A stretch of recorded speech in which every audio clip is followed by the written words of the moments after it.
Do you know what your competitive advantage is in business? Whether you are already a business owner and you're looking to expand, or if you're wanting to jump into the space of business ownership for the first time, knowing your competitive advantage is really critical.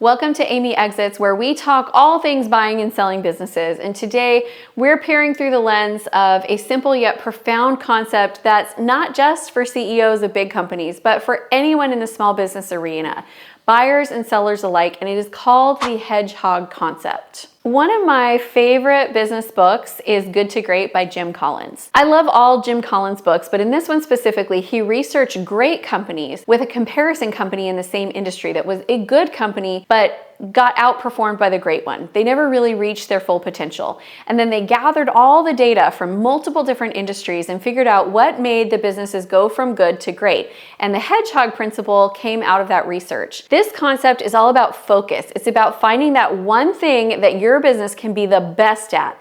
And then you're deeply passionate about it. And it also is going to drive your economic engine. So let's ask the question, do you have those three things in your current business? When you do, it is going to propel your growth. And when you don't, it tends to leave you floundering in the middle. Now let's look at how this comes into play when you're looking to buy a business. It doesn't matter whether you're looking to accelerate the value of your current business through acquisition, or if you're wanting to get into entrepreneurship for the first time, this principle rolls out the same way. It's going to help you discover what is and is not the right business for you to buy, and which ones might have great numbers on paper, but you should probably still pass on because they don't fit within your personal hedgehog strategy. When we're working with our students who are purchasing their first businesses, one of the very first things that we do is we have them evaluate their earned secrets. You might be a first-time business buyer, but you still have life experience, and that experience helps you bring something unique to the table. One of our clients is fantastic at fixing employee turnover. Another is a really good recruiter. Another one is a natural people person and fantastic at business development. My earned secrets are that I'm really good at getting a team to buy into a unified vision and getting the best performance out of the people. I'm a really good strategist. I'm good at marketing. I'm good at sales, but I am best at rallying the troops. Here's why this matters. When I'm evaluating a business to buy, I need to know what I bring to the table and how I will help improve that company. If we were to take the same business and have two different people with two different earned secrets, they would both end up with a different growth plan for that company. So whether you're looking at this because you want to apply this into a business you already own, or you're looking to apply this principle into a business you're planning to buy, let's deep dive into the three different areas of the Hedgehog Principle. As a small business owner, the Hedgehog concept isn't just a tool. This really is your compass, and it's going to prepare you to someday be ready to sell. So let's walk through each component. Number one is deep passion. Passion really is the lifeblood of your business, and you don't necessarily feel passionate about all parts of your business all the time. So I want you to ask yourself honestly, what aspects of your business ignite that fire within you?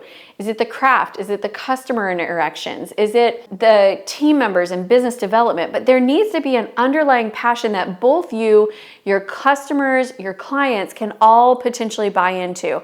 And when the time comes to sell, you definitely want to try to find a business owner that will buy it, that shares that similar passion. The second part of the Hedgehog Principle is being the best. So where can your business be the best in the world? Not just good, not just great, but truly the best. This isn't about size, it's about dominance inside of a niche or a service or some sort of excellence that can't easily be replicated. This isn't just a selling point. This is truly the beacon for potential buyers looking for value and potential.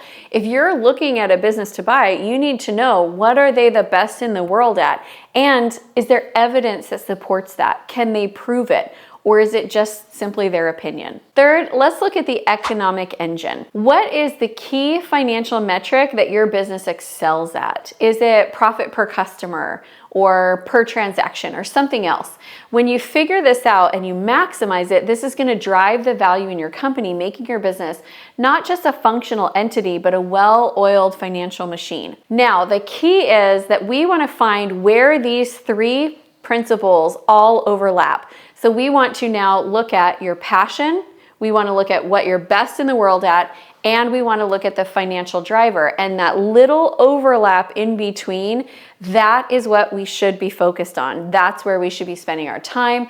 That's where we should be putting our resources and getting everybody on the team rallied around that point. Anything that we do outside of that, we should be considering whether or not it makes sense for us to continue to focus on it. Now imagine that you're preparing to sell your business. By aligning your business to the Hedgehog concept, that means that you've been sharpening these aspects. So now you have a clear and tangible way to show to buyers that you have passion that is shared by the entire company, you're excelling within a specific niche, and you have solid financial footing. All of those things combined are going to make you so much more attractive to potential buyers. And if you're on the buying side, wouldn't you also want to have those 3 core pillars like working really well? I know I sure would. So if you're out there looking to buy, I would suggest that you look for a business that aligns with your own passions and that also they have passion. I don't want to buy a business where everybody's tired and burnt out and they're disconnected from the core mission. We also want to consider, does the business have a stronghold in any particular niche? And what is it that they do that is so good that their customers aren't going to leave when the owner leaves and go somewhere else? But they know they have to stay with us because what we bring to the table is different from what else is out there. We are the best in the world at something. And then lastly, we want to really look at the numbers and make sure that there's a financial driver, something that they're doing that is creating that economic engine that they can withstand market shifts and they can generate consistent returns. So let's look at some more famous examples. Walgreens. Walgreens serves as an excellent example of a business that successfully applied the Hedgehog concept. From 1975 to 2000, Walgreens focused on a simple yet powerful idea, and it was to become the most convenient drugstore with the highest profit per customer visit. This focus led to strategic decisions like building stores on corners for higher visibility and traffic, clustering stores in high traffic areas, and adding profitable services like drive-thrus and pharmacies. This sharply defined focus aligned with their economic engine, and they were passionate about significantly outperforming their competitors. Gillette is another example. They successfully applied the Hedgehog concept by focusing on creating sophisticated shaving systems rather than trying to compete in the low-cost market of disposable razors. Think about it. Everybody was trying to create the cheapest and they were like, no, we're gonna go and create the best. And this strategic choice aligned with what they could be the best in the world at, innovating shaving technology. It was driven by their economic understanding that higher quality premium products could build a better profit margin. And it tapped into their profound passion for innovating in personal grooming. So by concentrating on these areas, Gillette differentiated itself and it secured a dominant position in the industry. This is just another example of the Hedgehog concept. Okay, one last example, Wells Fargo.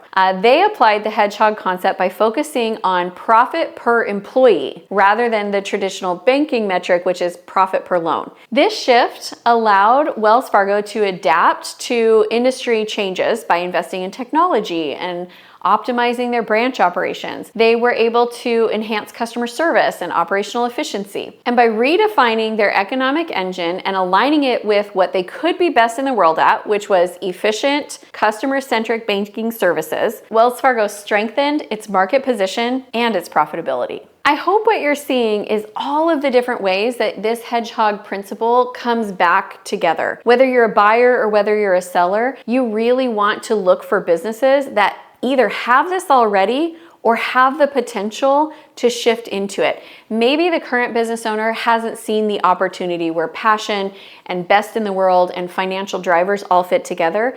But if they have good things going on and you're coming in understanding this, you could bring this to the table. So if you've got a current business, you should be looking at, okay, well, what are we best in the world at? What are we really passionate about? What are the economic drivers that we should be focusing on? And you start this in your own business today. I would love to hear from you below. What are you best in the world at? And don't tell me nothing, because I know everybody is best in the world at something. So maybe you have an idea of what you're best in the world at, but you don't understand how that actually translates into business value. I've got you covered. I have a podcast called The 8-Figure Exit, and I do on-air exit planning, where we look at your business valuation, look at what it would take to get you to sell for top dollar, and we start helping you map out the different playbooks that you should be focusing on in order to get there. So if that sounds like great fun to you, click the link below and you can apply to be one of our guests. For more great content like this, make sure that you like, subscribe, and hit the bell notification so you do not miss any of our great content around buying and selling businesses. All right, my friend, keep growing, keep building, and let's get you to that 8-figure exit.